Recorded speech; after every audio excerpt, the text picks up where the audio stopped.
All right. Welcome back, everybody, to another Future Focus where we are living at the intersection of business technology and the human experience. And I am looking forward, if you've listened to my show for any period of time, you have heard Ben Eubanks on my show before because we have had multiple conversations. They are always some of my favorite. And when I actually look at the data, Ben, I don't know if you know this, your conversations with me are actually some of my top ones. So I think the listeners will be just as excited. And this was a little bit of a last minute shift, which is why the timing's different. But Ben, I so am thankful that you were able to join me. And we're going to be talking about really a little bit of a look back on some of the data. For those of you who don't know, Ben leads a research firm on this. And so he's been doing research on what's really been going on in the space of work over 2023. So we're going to take some of those. We're going to talk about some of those lessons. And then we're going to do our best to predict how do we think this may influence 2024? Because I don't know about you, but it's crazy to think we are less than 2 weeks from 2024. That is strange. So thank you, Ben, for joining me. Hey, I'm so glad to be here, Christopher. Looking forward to this. And I can't say that I've looked at the data on the conversations that I've had with you, but I do know the day after that, I feel like more peppy, more excited, more like, oh, all the things a little brighter around me. So you bring that kind of joy to my life, and I think to everybody else that listens in to the stream as well. Well, you know what? That's fantastic because there is no shortage of, I did a poll because I don't know about you, but I've seen a lot of layoffs happening this time of year. It's a tough time. So if we can bring joy and encouragement and excitement to people for the end of the year and early 2023 or 2024, I am all for it. Did you forget what year we're in? Goodness gracious. I just learned to write 23, and now we're going to change over, and I'm going to write that for the next 2 months because I get you just got there, like just the last check. You're like, finally, I got this one right. Shoot, I was going to make a joke about writing checks. You beat me to it. Goodness, people are like, what are those things? Okay, I know. What's a check? Yeah. Oh. All right. Well, so let's talk a little bit about this because you did some research on this, and I'm trying to remember what you said, the 3 areas. So you looked at, what were they again? What were the 3 big areas you dug into this year? Yeah. So our research runs the gamut. So talent acquisition, learning development, career mobility, employee well-being, like a little bit of everything that touches on what the workforce is dealing with, what we are dealing with as we're serving the workforce. So a couple of big ones this year we hit on from the very beginning were employee well-being. We knew that was going to be a big deal because we looked at the research last year and that we've done over the last year, and we saw that employers are saying, look, we're making these changes. We rate ourselves as like a C. You're like, we're not terrible. We're doing pretty good. When you ask employees, they're like D minus. I'm not feeling it is kind of the employee response there. So that was one of the big things. The other one was employee belonging. Look, we've done a lot of measuring in our research this year when we're working on workforce surveys, asking them about their measure of employee belonging. We actually do a calculation on that and use that to cut the data. And as you'd imagine, there's some wild stuff in learning and elsewhere that we see.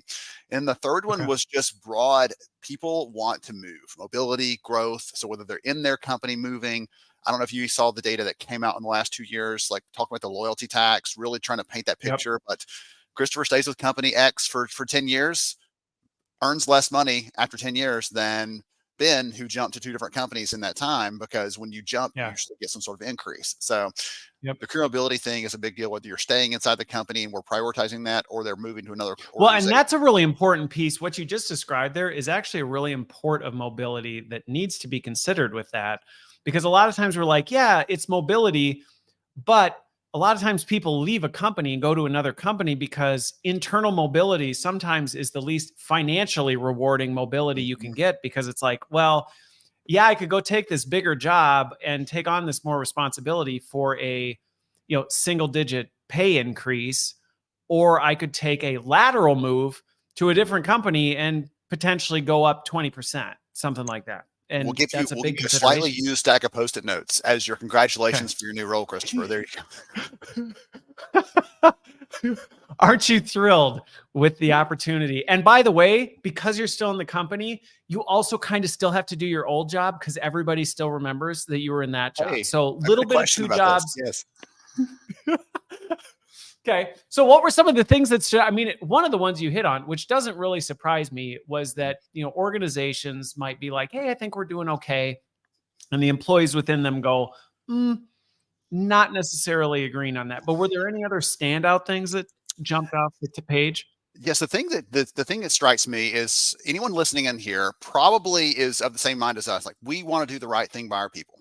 We want to serve our people. If you're listening to this, you probably are leaning that direction. Okay, we've got a little sample. Yeah, I bias don't know a because whole lot of people who think I hate people. I let's don't care wreck about anyone. this You know whole what thing, show burn I'm it going to down. listen to? Christopher's show, because that's the kind. Unless they really like raging out and this is like fuel for their anger, then they might listen. I'm gonna make a list of the things I'll never do for my people, and they're listening to your show to get that. So if you are one of those people listening and like, I really want to serve our people well, the thing that gets me is employers were truly making positive changes. They were adding new benefits. They were saying, we've created a culture where people can actually go to their leader and say, listen, I'm having a hard time right now, and they're not going to get shouted down or booed out of the room. So those changes are good. But the hard part is we can make any decision we want to up here at the highest levels, but it really makes or breaks it when it gets to that level of my direct leader and how they interact with me. So we can say we believe in well-being, we believe in supporting our people, we believe in really being open and transparent. But then Ben's boss is like, yeah, just get back to work. We've got to meet this quota. And it doesn't matter what you said from an organizational perspective. So I think that's part of the breakdown that we see when we look at the actual data. And we did this 2 years ago. We looked at this actual data. The people who were least positive were the employees. The people that were next most positive were the managers and leaders outside of HR. And then the people who were in the human resources, like Pollyanna, like, we're rocking this. Look at us, baby. So that was the challenge there. And I'm careful not to just wag my finger and point and say, listen, we're screwing this up, because I think people truly are making the right changes. But we think that making that change is okay. We're done. We've arrived. And you and I both know that making that change and then telling people about it and socializing that are very different things. Well, and I think one of the things you hit on there that is an important message to reinforce is, I really would say generally, are there exceptions to this rule? Yes. But I would say generally, I agree that most organizations, most senior leaders, they really do want to do the right thing. Yes. I mean, they really are trying to make things a better place. They are trying to do some of this. I think where it sometimes bumps into it is, one, to your point, the disconnect between, hey, this decision was made, and then the execution of it. Best intentions, execution doesn't always play out that well. But I think sometimes the other part that's really tough is, it's one thing to say you want to do something, but when push comes to shove and things get tight, where are you going to go? Yes. And I think that's sometimes when an organization may have the best intentions, but suddenly you go into a really tough season. 2023 was probably one of the most disruptive years I've seen for a lot of companies, just going, I don't even know what tomorrow brings. Like, my strategy's here, and then OpenAI makes an announcement. Now I'm wondering, are we even going to go there? And this is so, when you run into that, I get it's really hard for organizations to actually follow through and go, yes, we actually do want you to do this, even though right now everything is telling me we need to focus all our attention on these crises. Yeah. Yes. Crises. Okay. How to stay away from words that I don't know how to pronounce them. All of the crisis events. There we go. Yeah. There you go. But that's a good one. Okay. So one that's related to that. The other one I mentioned was the employee belonging piece. So you actually had, I'll say it's the pleasure of meeting George Rogers on my team. He's been kind of spearheading this over the last year, looking at our data on a DEI lens, looking at belonging data specifically. And when we do a survey with the workforce, whether it's something on learning, whether it's something on employee well-being or something else, we ask them about their degree of acceptance, respect, and appreciation they feel at work, because blended together, that's what the belonging truly is. And so if you separate them out, you'd imagine there's probably some differences there. And some of the things that we see, I'll throw some stats out really quickly. So if an employee is high belonging compared to those who are low belonging, they're 7.5 times more likely to say that your organization is open and transparent. Okay, just how they feel there. Okay. They're 2.5 times less likely to have plans to quit their job. That it's not on their roadmap at all. And then they're 5.5 times more likely to say, hey, listen, Christopher, I want you to know that the company I work for, I know you've got a job, but they are just a great place and they treat me so well. And I really love working there. They're 5.5 if you feel like it's home, if you feel like you have a place, it would make sense that you would say, it has a ripple effect where not only are you more likely to be engaged and happy where you are, but you're going to tell other people, hey, it's pretty great over here. The water's fine. You want to come in, jump in the pool. Yes. So that's exciting to me. There was one in there that one of the data points that really got me was we looked at a learning study and we said, okay, what sort of learning do you want as an employee? Do you want things Okay. to improve your skills for now? Do you want to improve your skills for later? Do you want things for, like soft skills and things that are kind of evergreen? And if someone was low belonging, their answers were like, not really interested at all. I don't want any of this. Yeah, Leave me alone, I can was see kind of that. their response. And Yeah. again, we can understand that. If you've been in a workplace before, any of you where your manager was a jerk, or you feel disconnected from people around you or not respected, like, hey, do you want this other thing? You're like, no, not really. Like, I only have Not your really. I don't basic really needs want to met. have anything to do with any of you. Just I if you just could want just to, leave me alone, I'd be okay with you could that. just leave me alone. That would But be great. what and the thing that I realized as I started sharing some of that data is I was like, wait a minute, I got to be careful with this. I don't want an employer to hear that and think, oh well, Christopher's just doesn't feel like he belongs. Mm, Let's shoo him along. No, this is an opportunity for us to flip the switch back on, to re-engage them, because the people across the board, the ones that said, yes, I do feel connected, like all their answers are completely the opposite. Like, I want all this stuff. I want to learn all the skills. What do you need me? Like, put me in, coach. Like, let's do this thing. yeah. And so So you how see do a you very move the different people response. from status A to status B and say, how do we get those, instead of going, you know what, people in group A, they're a lost cause, They're instead dead to go, me. well, what do we Yes. do to invite them in? Because if we do, it's going to pay 10x dividends on whatever we do to get them there. Yes. So getting those leaders involved that are going to reconnect with them, because even if all of us have the best intentions, we can't do that down to the employee level. So we're going to have leaders in charge of them, supporting them, serving them on a regular basis that are really connected. I don't know if I've told you this, but it was like a funny moment for me. We did some research on what it takes to really connect with your people from a leadership perspective. And my style is, we're in a meeting, like, okay, we got to do ABC. Let's go get those things done. Who's got an idea? Let's make this happen. And I was hoping the data would show that's the way to go. Like, that's great. But instead, the research showed you have almost a 0% chance statistically as a leader supporting your people if you don't first really get and understand them. And so Yeah. I've got to back up a little bit when I started meeting, like, how's your dog? How are your kids? Everybody good? And that's not how I'm wired. And so I'm very Yeah. open about that. Like, I have to be careful because You my own have to be style leans into intentional that. about it. And yes, if I want my people to feel like I'm supporting them and serving them and teaching them and working with them as a leader, I can't just dive into all the stuff and go on to the next thing. The facts only. It's got to be human. It's got to be connected. And that doesn't surprise anyone probably to hear that. I was hoping the data would reflect it, but No, that's but I think, yeah, you were hoping the data would say, no, my way is actually the better way. yes. No, but I think it's great to hear the data supports it, Mhm, because anecdotally, you're the data guy. I'm not. mhm, I'm more the, like, I read other people's data and look through my own experiences and conversations, and consistently, that I think one of the things that's interesting though is, and maybe you've experienced this since it's not your natural, mhm. I think sometimes people think it's harder than it is, which is why it can be something that's like, I don't have time for that. I'm not good at that.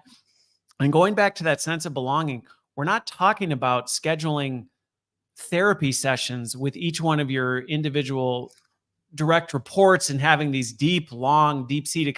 It really can be as simple as being intentional about making time and actually just checking in. I mean, it doesn't have to be this massive thing. And I think sometimes Yes. people overcomplicate it and then they just go, I can't do that. I'm not good at that.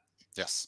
You imagine it's as hard as like wallpapering a room or something like that. You're like, does anyone do that anymore? I don't even know. But you imagine I something don't know. really difficult and physical. Like, I've never done it, but I've seen it and it seems hard. Like, I don't even want to do that. I'll stay away from it. And we shoot ourselves in the foot when we do that, because we're missing Yeah. a chance to connect with someone more deeply. And all of the evidence I've seen, all the anecdotal and the actual research shows that when I'm willing to put that extra effort in, if it's just 10% more effort, it's not 2x, it's 10% more effort as a leader to connect more deeply with someone, that's going to pay off. There's a return there. They're willing to go an extra mile when I ask them to, when they can stop or they can do one more step and really make sure that customer is totally satisfied. They'll take that extra step to do that. And it comes down to, I'm going to be willing to put that a little bit extra in there. Yeah. There's all On kinds this of, on this topic though, yeah, I think one of the things, and this is where we're freestyling, right? So this is how we'll roll no with one it. noticed that. But I think one of the things, wicka wicka, the thing I think is fantastic though about this is one of the biggest pushbacks I hear at this is one, I mean, there's a skill piece, and there is a legitimate skill of Yes. knowing how to connect with people. And that got disrupted because even people who maybe were better at connecting with people suddenly got thrust into the digital world where it was like, now I'm really uncomfortable with this because maybe I could connect when it was water cooler or at lunch, but now I'm doing it over Zoom and it's weird and I don't. So there is a skill piece to it. But I think one of the other big pushbacks I hear to this is I don't have time for that. And if anything, this to me is where I'm so encouraged by what AI is actually doing is, at least in my opinion, if AI isn't giving you more time to focus on that, you're using it wrong. And to me, that's one of the biggest things is AI should be taking some of these robotic, task-driven, mechanical things that is eating up your busy work. And granted, you have to be intentional because otherwise you'll just fill it with more busy work. But it really should be giving us more time. And where I'm seeing the big differentiator is the folks who are going, hey, this is freeing up time. So I do have time to check in on this person. So I do have time to focus on building relationships instead of building PowerPoints, which is adding absolutely zero value to the organization. I need you to stall for a minute. I'm looking at some brand new data that just came in this morning. Some brand new data, 1,000 employers. And I'm trying to look at that because we asked them questions about, would you be comfortable using AI to support your people, support your managers, helping them be more effective? If so, how would you do that? There were a portion of companies that said, absolutely not. We will not be using this and we have no interest in it. But a portion of them were like, yeah, absolutely. And here's the ranked list. I'm trying to find that really quickly while we're talking through this, because I wondered how long it would take you to get to AI. And it was like right at 16 minutes exactly. So people can timestamp that one for future posterity. And remember, that's how I promise we're not going to talk about AI the whole time, but I think it's one of these things where everything we're talking about to me is one of the big is threatening to this in a bad way, in that AI, I think, has the potential to drive to more isolation. It can make us more isolated. Well, why do I need to collaborate with the team? I'll just talk to ChatGPT. Well, if you want to be miserable, then that's a fantastic way to go about life. But it doesn't have to do that. You know, could you use AI to just keep doing more and more busy activity and fill your time with just whatever it is you do on 10x? Well, you could, or you could say, I'm going to deliver on what I am at a higher level value and then use that additional time to build stronger, more meaningful relationships. And kind of on that topic, one of the interesting things, I was talking to the CEO of ASAP, a coaching company. And one of the things that was really interesting in my conversation with him was he was talking about some of the data they were finding is coaching, individual coaching, and this isn't saying don't do individual coaching. So anybody listening or watching, don't take it as that. I don't need any of the emails afterwards. But what he was saying was, done in isolation, individual coaching can actually lead people to be disengaged and leave. Because what can happen is that individual starts growing, they start building things, and everyone around them is not. And pretty soon they start becoming frustrated that the people, they're almost growing in isolation, and they become more isolated from the people around them. And they also see themselves growing and maturing and people around them staying stagnant, and they get more frustrated with their environment and they go, forget this, I'll go do this somewhere else. And so they're finding you have to be able to incorporate the interpersonal team dynamics into coaching, because if you don't, it actually can have a whiplash effect on engagement. And I was like, it doesn't surprise me one bit based on human behavior, but I think this connection and interpersonal piece is going to be huge as we move forward. I'd love to know if there's a difference there between an external coach, someone outside who's like a contractor or consultant, or someone who's internal as a coach, because you see that in relationships where you build these, like my daughters, like they build a friendship with someone out here, and the other bridge over here to the old friend starts to deteriorate if they're not actually maintaining that. And so if we're building a bridge to a new coach, and that becomes our strength in our connection because they listen to us, they talk to us, guess what, our manager may not be doing that. And so we're starting to build this connection somewhere else, and it just reinforces how bad it is behind you.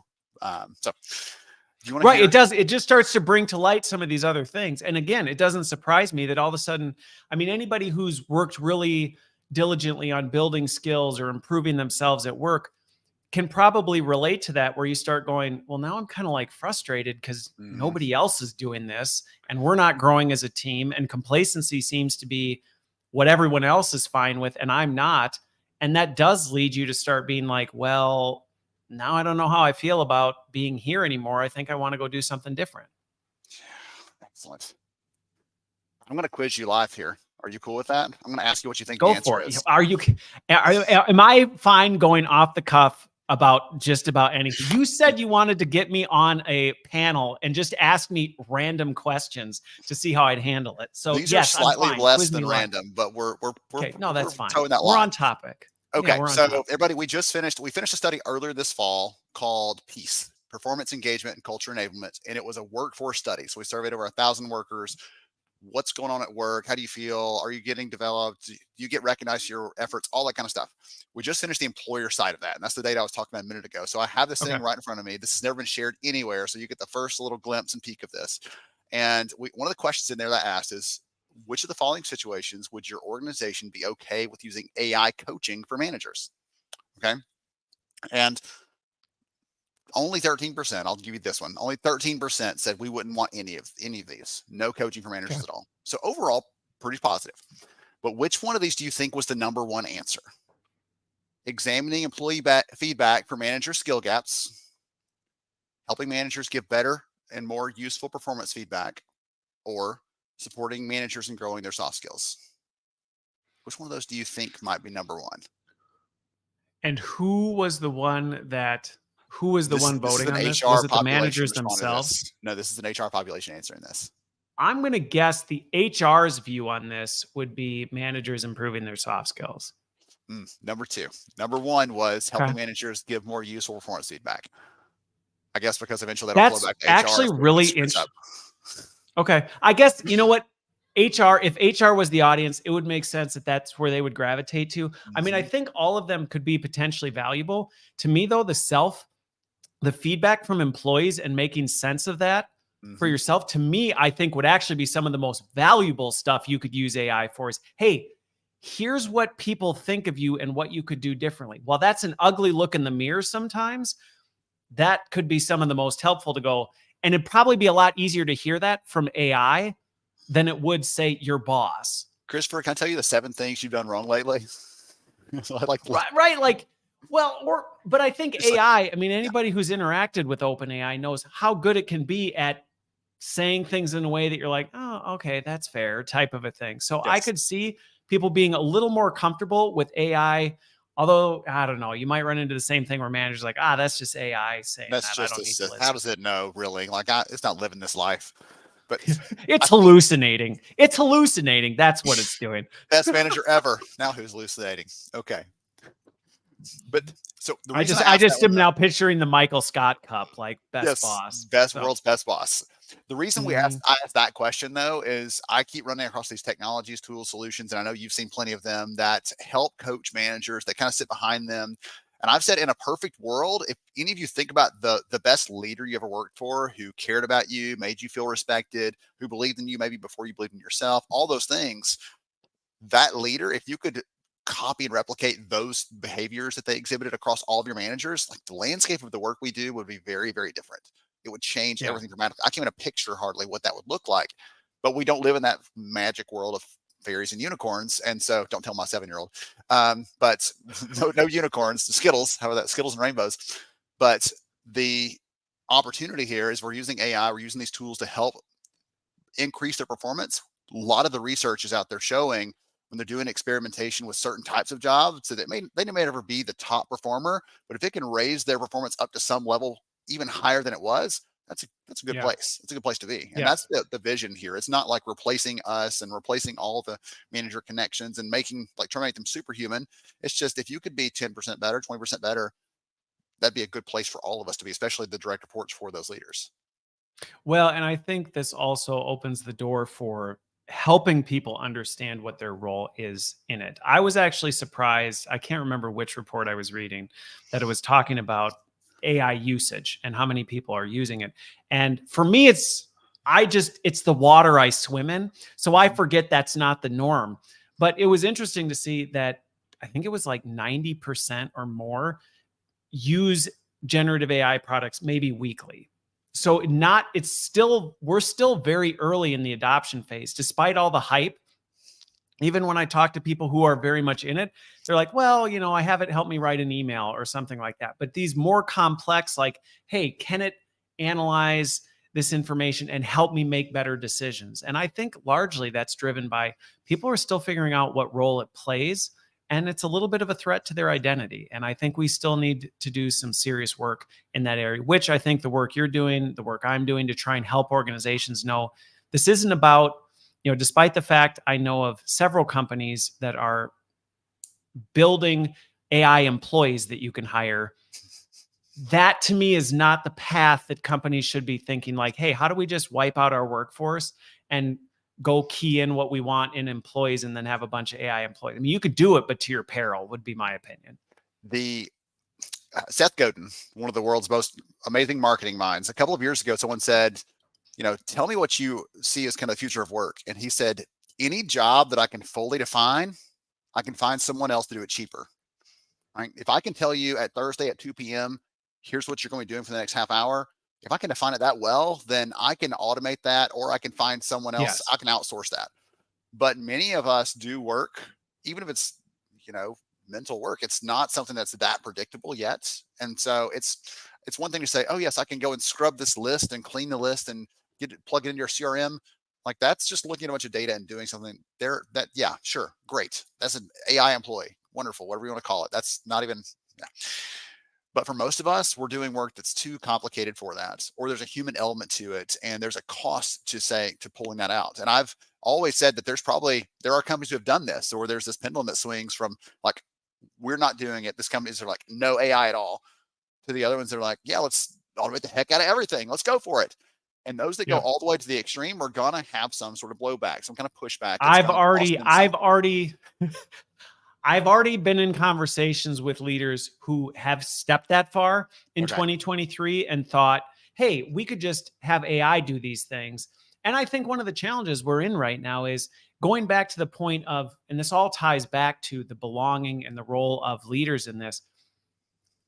A lot of decision makers and leaders are not intimately aware of the work that happens in their organizations. Mm-hmm. And so it's very easy to make assumptions about what can be automated and what cannot. And some of the leaders that I've talked to so far, that's what's happened. It's like, oh, that group, they just do this so we can automate it. And they don't realize all the intricacies and the complexity that goes into it. And I know someone recently who got fired, or not fired, laid off. They got a call like a month later where the company went, we're rebuilding that team now. We're doing it differently, but we're actually rebuilding the whole team.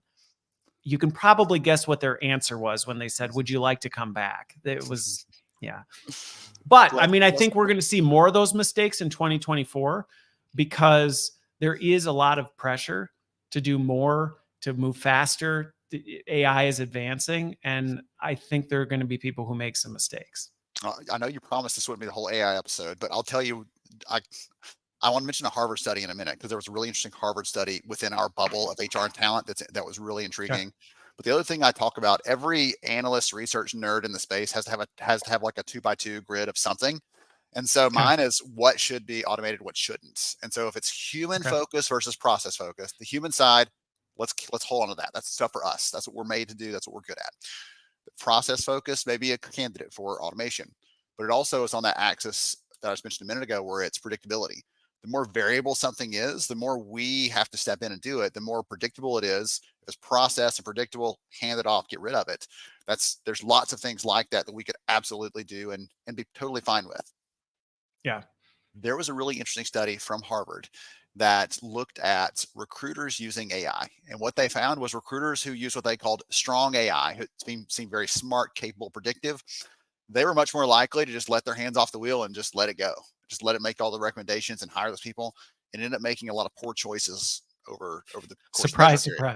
The recruiters who use what they called weak AI, which was narrowly defined, only looked for certain things, was not like, just go pick Christopher, but hey, here's a set of candidates. You need to look at these and figure out which one's the best. We've down selected for you. Those recruiters are much more likely to keep their hands on the wheel and more likely to make better decisions long-term. So I think that's a great reminder for us that there's a middle ground between like, let's see where this thing goes. Like, let's sit back and get the popcorn and just watch. And there's another between like, Yeah. let's just put our head in the sand and say this stuff is all crazy. It's way out there. No, one needs this, because both of those are two ends of the extreme that are not going to be wise long term. Well, and I just think about a conversation I had a couple of weeks ago about this, and it was a really practical one. I was talking with somebody who owns they have a PR firm, and they were talking about how they're using AI to streamline some of the operations of things. And one of the things that, as you can imagine, a PR firm does is they create a lot of media. And what they talked about was the fact that they don't necessarily, they're using AI to generate some of the media, but they still have the same number of people. It's just those people are focused on different things. So they're focused less on the raw generation of the media content and more on the editing and the refinement, because they know, going back to your point of where's their consistency, or where is there a need to go, we really need to focus on this because of this that's going on, or we know this person's concerned about this, where AI is going to grab kind of, here's the most general stuff that we can find in here. You need that person to go, well, right, but situationally, we know this is happening right now, and there's this risk, and so we need to make sure we. And to me, I was like, yeah, that's exactly it. So his model was, we went from 80% of our time on content generation and 20% to editing, to 20% on content generation and 80% on editing. And we're just building higher quality, more specific targeted products, which I'm like, well, that's great. Because yeah, you could just churn out 10x more media things that are all generic crap, but then that's not really adding any value to the system. I posted a piece last week on how generative AI is being used across the talent acquisition function. And when I checked yesterday, it's been seen like 40,000 times, because everybody's like, what's really happening here? Everybody's talking about it, but what's actually going on? So a bunch of logos on there and kind of showing where the peaks are in terms of priority. And the content generation is where the two peaks are.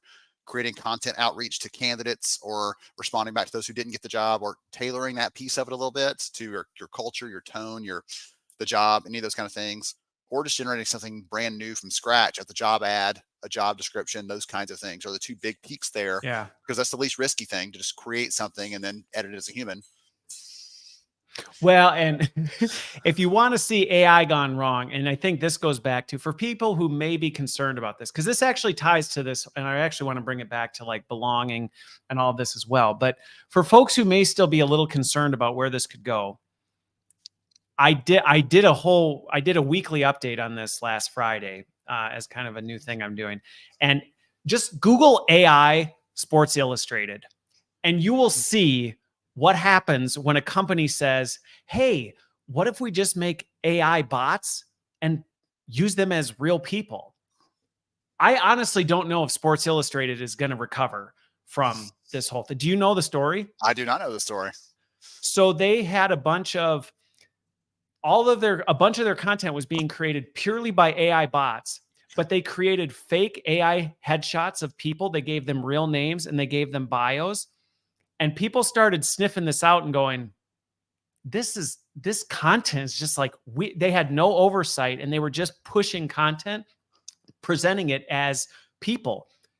It is, like I said, I don't know if they will recover from it because of how the CEO got fired last week. I mean, it's serious stuff. And again, this is one of those, like, these are the kinds of mistakes that can happen when people go, hey, let's cut corners.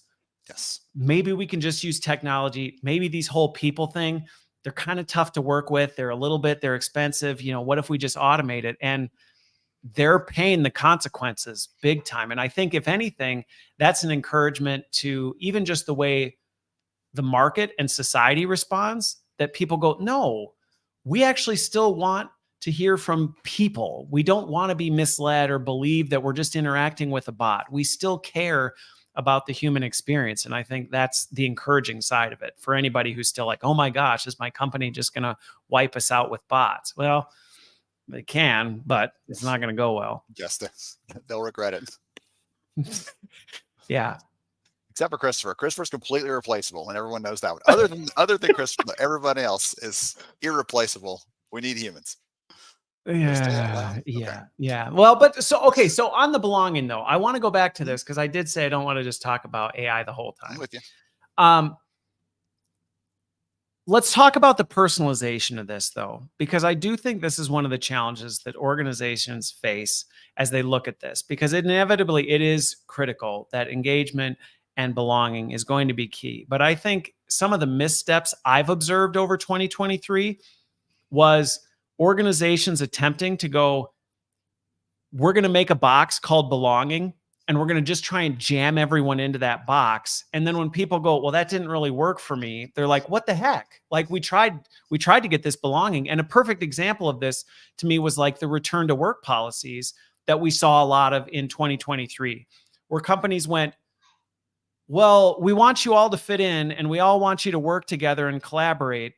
So everybody has to follow this one size fits all policy. And I don't know about you, but I've watched the response from people, and people aren't like, wow, thank you. I'm so happy to feel like I have a sense of belonging and I can personalize my employment experience. And thank you for taking ownership of that on my behalf. Yes. Thank you for assigning me the sense of belonging that you want me to have.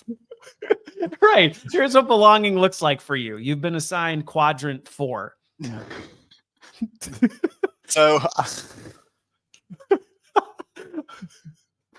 okay.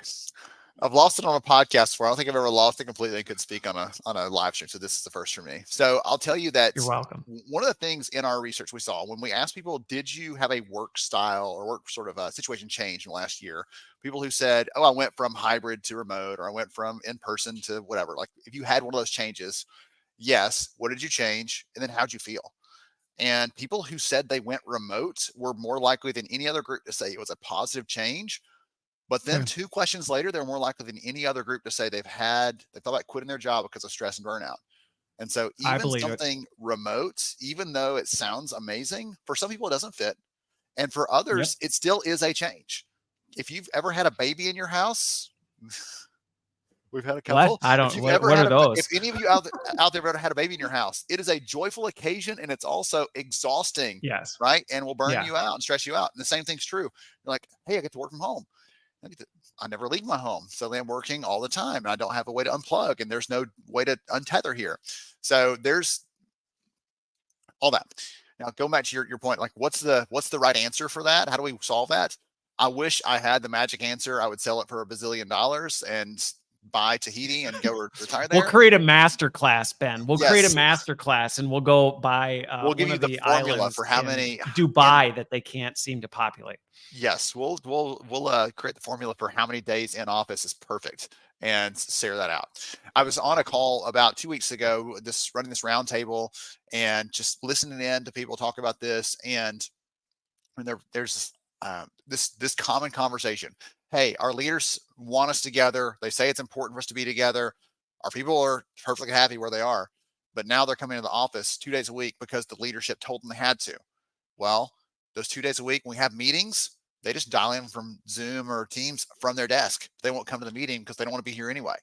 Like, so that defeats the whole purpose of being in proximity with other people. And so I said, listen, you have to advocate with your leadership, or find out why that 2 days is exactly the right amount, or say, hey, for these types of things, we're going to bring people together. They're going to be in person for half a day because it's important for these key things, and then let them work wherever else the other, 30 something hours a week, but be intentional about that. Not just, just generally having them within the same building square footprint is going to solve this problem and make everyone feel more connected and like they belong, and strike those notes. Well, and I think we're seeing some of the things that even what I talked about earlier with the coaching, where like a good thing can actually have destructive consequences if you're not careful with it. And I think this goes back to something you said before, which consistently I see this around leadership development and manager development, is we need in organizations to do a better job of, one, putting people in positions who actually have a desire and a skill set to lead people. I think if there's anything I've talked about a lot recently in leadership development, is it's not for everybody. Like managing people, one, not managing people doesn't mean you don't lead. And not managing people doesn't mean you somehow are not successful from a career standpoint. And I think figuring out who are those people that actually do a really good job of that and enjoy that, and then how do we equip them and empower them to make some of those decisions? Because going back to it, I know plenty of managers who have been put between a rock and a hard place where they go, I actually know my teams. I know the work that needs to get done. I know the best way to do that, but I'm being told by my company, I have to enforce this with my teams. I don't even believe it, but I'm trying to figure out how to manage this line between, okay, if I do this, I'm going to lose my people. If I don't, am I I'll in be the company jeopardy? guy. And Yeah. right, like I don't really know how to navigate this. And I get that organizations can't just go, hey, managers, just figure it all out, because that would be a fire sale. But it's one of those things of like, I think we need to work more towards that so that managers have the ability and the skills to do that really well. I've got to post this video. I've got it saved over here to post at some point, probably in the new year. But I recorded it at an event we were doing this fall. They said, hey, we've got a little bit of extra time with the camera. You want to record something, got some fun videos, whatever, short stuff. And the one I recorded was like, hey, I was, weirded out the other day. I went to the dentist and the dentist sat down and said, oh, could you believe last week I was a receptionist? I did such a good job that they made me the dentist this week. Like I got promoted. Like that seems completely ludicrous. And yet that's happening right now at one of our companies where someone's good at something and like, you know what's next for you? Something that's completely different, has no relation to this job at all, and is now managing people that do the job you used to do. And Yeah. that kind of thing is happening right now all over the place. People are getting their end of year, like, what's next for you? Well, I guess you're going to be a manager next year. I don't know how I feel Right. about You want that. career growth? Well, I Yes, guess we need to figure out how to put you in charge of people. And yes, yes. that's, it's really unfortunate. And one of the best successes I had with a company was we actually flipped the model where we said, it's a path of equal value. You can go do things and be a fantastic individual contributor, lead through other channels, continue moving up, or you can say, I actually really love leading other folks and being in charge of team dynamics and all these other things. And it wasn't a better than, worse than type of a thing. And a lot of the leadership problems actually evaporated very quickly when all of a sudden people went, wait, because we actually had people that went, I'm a people manager. I actually don't Don't want to want to be be. anymore. Like, Yes. I hate it. And it wasn't like, wow, you're a terrible person. It was like, Mm, oh, good for you for recognizing that. please Here's what stay. a pathway Yes. looks for that. Please stay, take your skills. We promoted you because you're fantastic. Then that other person that you're about to performance manage out, because it's like, hey, you're so busy building team dynamics and building a sense of belonging, you're not doing your job. It's like, I know. Let's put you in charge of this group of people where that's where you're spending your time. And it was amazing how quickly the culture of the organization changed. Oh, gosh. So a couple things come to mind on this. There's a Linda Reese. I interviewed her a couple of years ago on the podcast, and she wrote a book called The Myth of Fit. And she said so many leaders in that first year fail out. And the immediate thing everyone says, like, oh, they just didn't fit. They just didn't fit what we expect or whatever else. And she said, how many times do we not tell them what we expect? And then they don't fit that. And then we're surprised when they fail because we haven't told them what their target is. And that happens Yeah. all the time. I talk so often about people who follow me, who are listening right now, are probably tired of hearing it. But when I was got my first HR job all those years ago, like, hey, we're doing a supervisor training this week. Cool. I'll sit in, listen in. How you train your supervisors? And then for 5 days, it was popping the video cassettes in. Ah, that takes me back. Pop the video cassettes in. And it was, don't do this or bad things happen. Don't do that. Here's your minimum threshold. Here's the legal requirement. And that's the entire week was just those things. And Yeah. at the end, I'm like, when are we going to tell them what we expect? When are we going to set a higher Yeah. bar than don't do that or bad stuff happens? And so selecting leaders, big deal. I got to interview the head of leadership selection for the Mayo Clinic. Brilliant woman. And she talked a lot about how, like, when we get those people that come in here and they think like, I am hot stuff and I'm going to be great, they're like, we immediately route you somewhere else from the leadership track because you are not going to fit. If you're shining the spotlight on No. yourself versus your team, we know you may perform great, but everyone else around you performs worse. And we've seen it in our data, they said. So they were very careful about that. And so that's my encouragement to anyone. Like, this is not a new problem. You and I probably talked about this before once or twice ourselves, but that's my encouragement on that one. Your point a minute ago about y'all tried this new thing. There's a company that I heard about a couple of years ago that said, we'll do a try before you buy manager option. So if you are Okay. out there and you say, I may want to be a manager, I'm not sure, Okay, we'll sign you up for the next cohort for 6 months. You have a small team. You'll do performance reviews. You will help hire new people in for interviews if there are people there. You'll do a couple of those manager things, setting schedules. At the end of that 6 months, you can say, that was kind of cool. How do I get more? Or gross, I want to go back to my job. And there's no weirdness. There's no backpedaling. Like you were saying, there's people that are like, this is not for me. There's no shaming. There's yes, no like, oh, you have a black stain on your, your only option is to leave in most companies. If you get promoted to that and you don't like it or it doesn't fit, you have to leave in order to save face. Like, oh, I left for a better opportunity. You're like, I left and went right back down to that role I was doing before. You promoted me somewhere else. Yeah. Well, and it's, it's funny because I have a lot of conversations with people who are trying to navigate their career and figure out what they want to do. And again, I think the legacy idea of what does a successful career look like? Well, it's climbing up the corporate ladder. And so I talk to a lot of folks who are like, oh, someday I want to be a chief this or a VP of that. And I think sometimes the more conversations I have where I share, do you know what that really means though?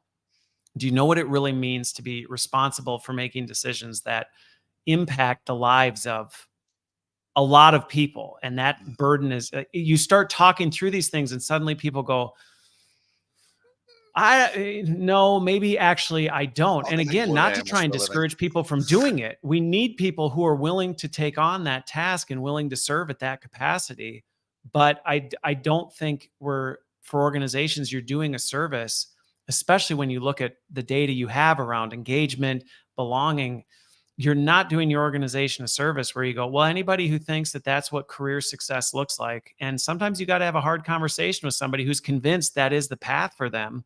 And you go, no, you would destroy the lives of the people around you unless there's a dramatic change in your skills or just the way you do it. And you're not a bad person for that. It's just the way you operate, to what you had said before. I went on this kick about 2 years ago and I interviewed 3 or 4 people who had just recently retired, OD, HR, learning, like across that spectrum, and said, listen, looking back over your career, what do you think your legacy is? What are you most proud of? And I didn't know what I would expect here. I thought I might hear like, we had this major merger and we saw it through and success. And we implemented this big program or project or became this milestone for millions of dollars revenue. And to an individual, every single one of them, when press said, you know what, we did a lot of great stuff, but the people that I connected with and the relationships I had were the legacy that I left and the thing I'm most proud of. And that is for anyone out there listening in, like, I want to have this impact or I want to pursue this career path. Think about it less in terms of that specific target goal or job title and more about how many people can I influence positively on the way there, regardless of where you end up. Yeah. And you're going to look back long-term and be thankful and grateful for that path you took. Well, and the thing about it is there's ecclesiological wisdom in this, in that no matter how big of an initiative you have, no matter how big of a, whatever thing you do in an organization, it's going to disappear. Like nobody's going to care about it at some point. And I think back to some of like the biggest things I did at GE or Abbott, where it was like, wow, it changed the world. You talk to somebody now and they're like, do you remember that thing? And they're like, what was that? Like they have no idea all the time and energy and hours poured into that. And nobody knows a thing about it. But do they remember the impact you had on people? You'll say, well, do you remember this person? Oh yeah, no, I know. And it's like, well, so in terms of the value and the sustainability, and to your point, the legacy you lead, it's about the people. But I think what's interesting is a lot of times this conversation happens for managers. And one of the things that I think AI is pushing to the top is it's not just managers, it's everyone. And it was interesting. I have a podcast coming out in 2024 where I'm talking to someone who works specifically, it's a very niche category. He advises PE/VC firms who are acquiring tech companies. And do you know what one of the biggest valuation indicators are for how valuable the tech company is? Is it the leadership team? It's the soft skills of their tech talent. Okay. The soft skills of the tech talent is one of the biggest valuation figures, not their technical skills, how good they are at coding, but how good the technical team is at communicating, collaborating, problem solving, the way they work with each other, they actually assess that and they go, that will be one of the highest determining factors of financial success for that tech company. And so when they're vetting it, they're actually assessing this over even like, well, how big is the product? How many customers do you have? They're actually going, what is the skill set? And it's the soft skills of the technical team that's actually a huge value driver, which I was like, well, it doesn't surprise me one bit, but it's interesting to hear from that lens somebody go, yeah, isn't that weird that that's how we're actually vetting an evaluation, adding an evaluation of a tech company is how good are the soft skills of their individual contributing technologists? Like, Yes. well, there you go. I hear that from some of the people that I know in that space too, whether they're investing or they're advising investors or they're helping companies take over other companies. Like they always go and look at some of those things like the soft skills piece there. Look at the leadership team and how well they get along. I was talking to somebody this morning actually in that space. He said, listen, when this acquisition happened a few years ago, the very first thing that investor said was, what, I don't care what else happens, the very first week, this person has to be gone. Because right now they are a drain, a drag, they're holding people back.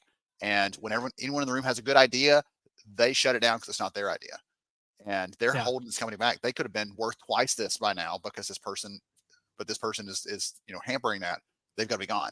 And so you see that play out a lot. And yeah, I'm not surprised. No, but I think it goes back to why this investment in our human interpersonal relational skills, it's not just for managers.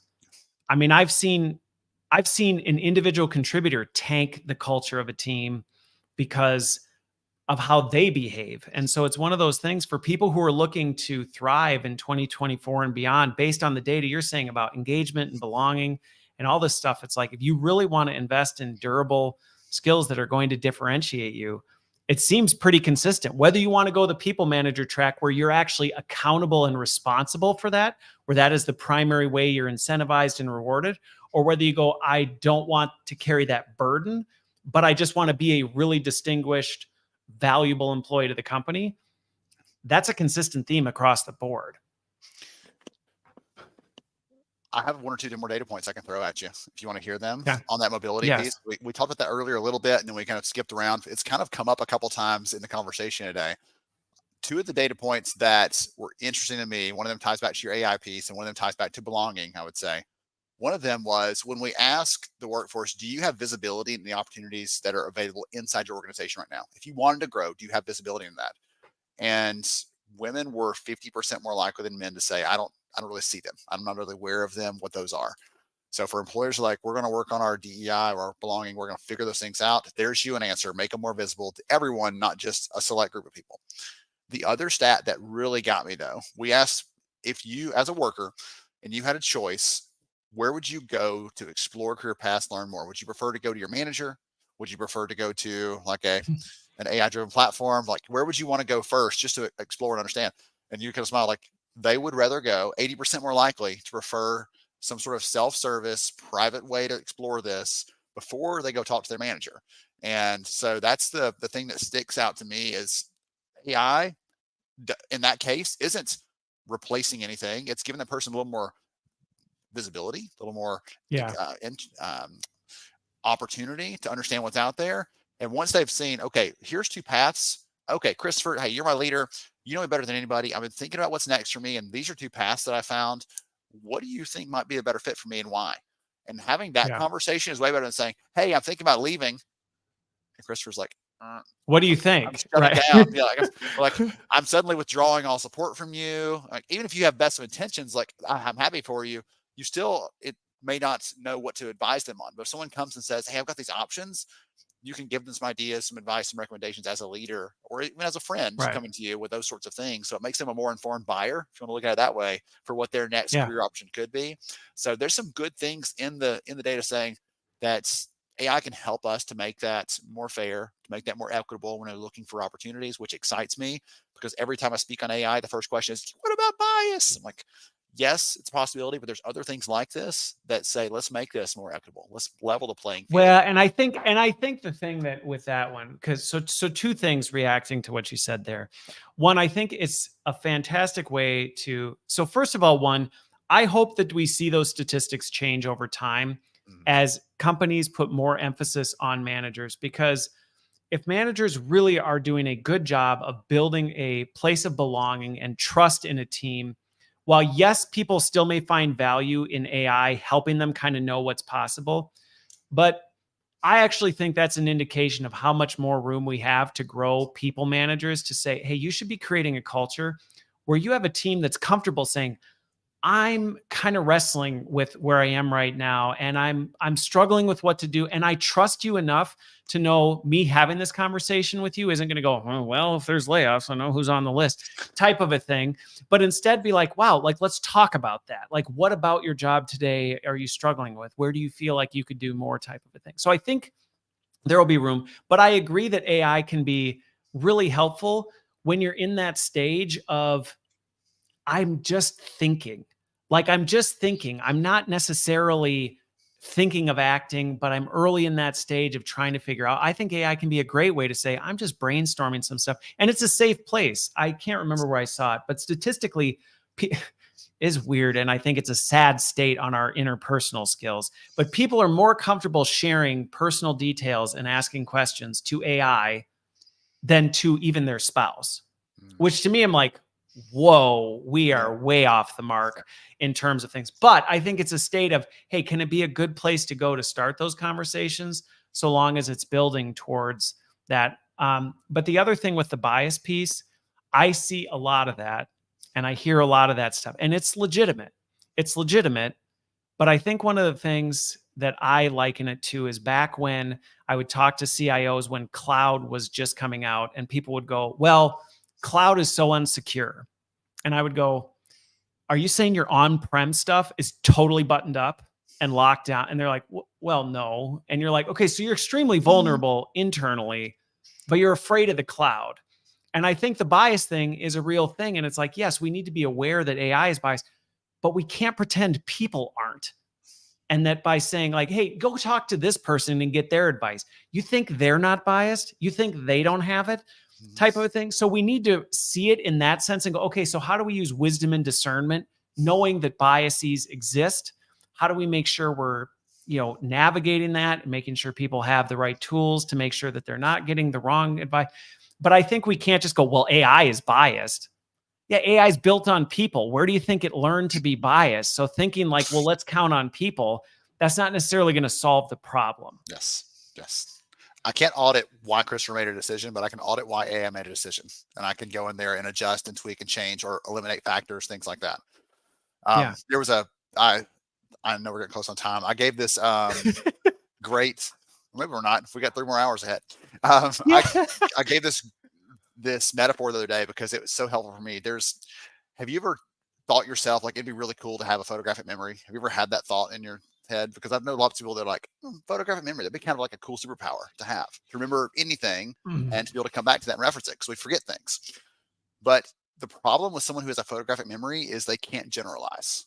So you can say, hey, earlier this year we had a chat about this, and a person who has a photographic memory is like, I remember the day, the time, where we were, what we talked about, like down to the nitty-gritty details. They have to remember those things. They can't generalize. And AI is in some ways very similar. Like, it has to have an answer, and it can't say, you know what, generally this is probably the right thing, and we're going to give this a directional, and I'm not completely sure. It's like, this is totally the right way to go. Even if it's wrong, it's completely, certain of that answer that it gives. And so I'm kind of like, there's some interesting parallels. Well, there. no, and it's funny you bring that, because when you said that, like, wouldn't it be fine? Have I ever thought that? I don't think that at all. Like, I've never been like, I really wish I remembered every detail about everything. I would just, my brain would explode. But it is funny you bring that up, because I had a conversation with Kevin Saras, and I actually just posted a clip from it on YouTube that was like, AI will give you a very convincing answer that is incredibly wrong. And that's one of the biggest dangers is, it's like, I'm thinking about doing this. What do you think? And it's like, this.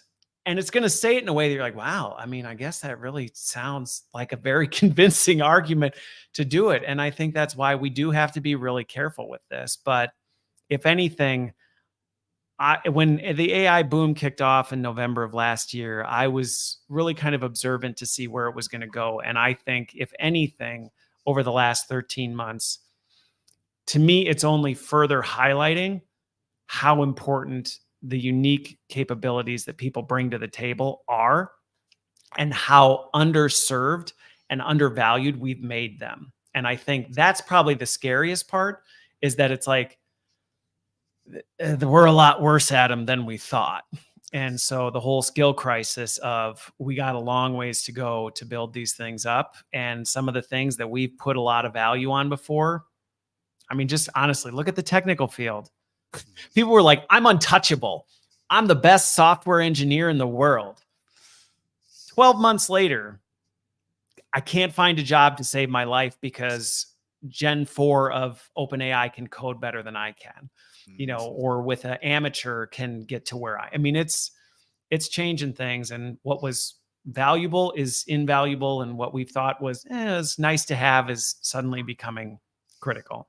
Critical, for sure. So, well, I do feel like we could just like pivot and be like, you know what? And now it's a what do we do? HR summer school. Right, it's an HR summer school. Just doing an unexpected HR summer school for the rest of the afternoon type of thing. No, I won't do that to you because you were so kind to jump on with me last minute. But Ben, I thoroughly always enjoy the analytical and data side that you bring and the research you bring to this, because it's always fun when you're like, I am pretty sure this is where things are going. And then you hear the data and you're like, all right, boom, okay, I'm not crazy. Yeah. I've told you, I love knowing it. And even if I find out that I was completely wrong, I'm like, okay, but at least now I know. And so I'm always excited to see what's new there. Yeah. Well, that's what you found out. Yeah. Thank you for letting me join you. I appreciate, as always. All right. Well, thank you again, Ben, for joining me. Thanks, everybody who stuck around and listened to our crazy conversation that we always have. I hope you have a wonderful, wonderful rest of your week and a wonderful rest of the year. It's going to be a wild and exciting 2024. So if you want to stay at the front of it, make sure you're subscribed to my Substack. And I'll try and keep you abreast to what's going on in the world. So thanks, Ben. Thanks, everybody. Hope you have a wonderful, wonderful week.